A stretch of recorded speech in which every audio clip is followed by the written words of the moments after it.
Hey everyone, Mr. MC here, back with another lap guide.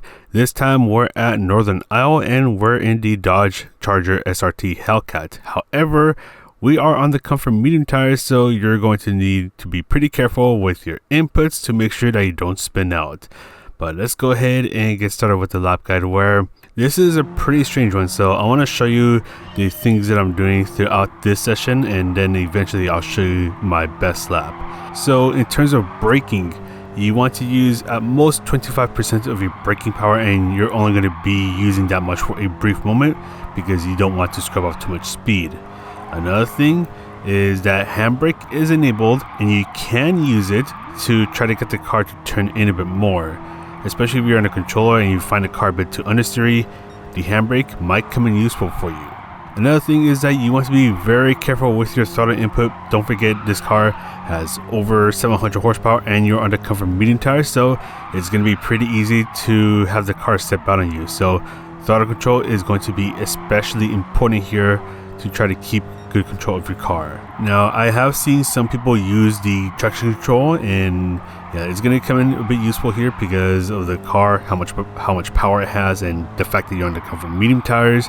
So you can have it at 1 or 2, and that should help the car be a bit better on its behavior. And counter steering assist can come in useful as well, especially if you just struggle with having the car stay in a straight line, because this car loves to step out everywhere. So that can potentially help you save it for before you end up in the wall. But now let's go ahead and get started with the best lap. So lap 5 was my best lap. I'm going to turn in when I reach the yellow barrier that is on the right, and I'm only going to tap on the brakes, and I'm going to use around 25% of my braking power. I'm mostly going to rely on tapping on the handbrake to help the car rotate around this corner, and you can see that the car is nicely rotating around the first corner. And just as I'm about to reach these triangles just up ahead, I'm going to carefully get on the throttle, trying to use around 75% of my throttle input to try to get the car back up to speed. And I want to try to get the car straightened up for the little straight that is just up ahead.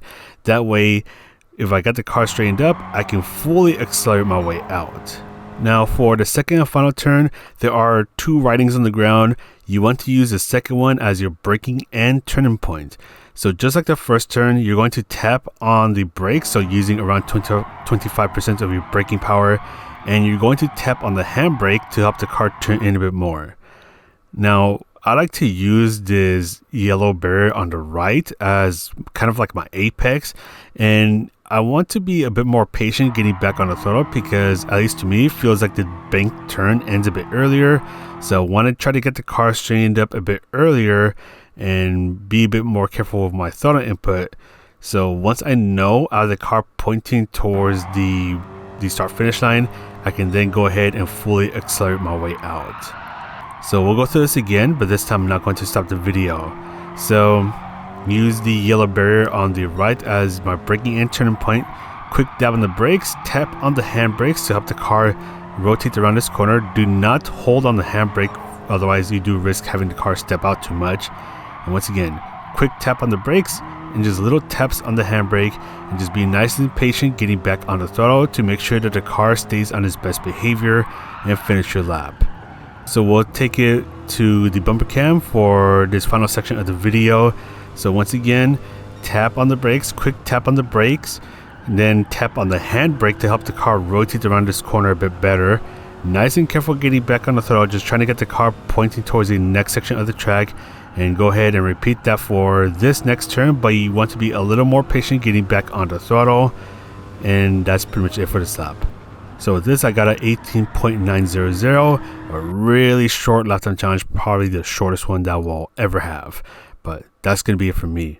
I got nothing else to say. So take care, and I'll see you in the next video.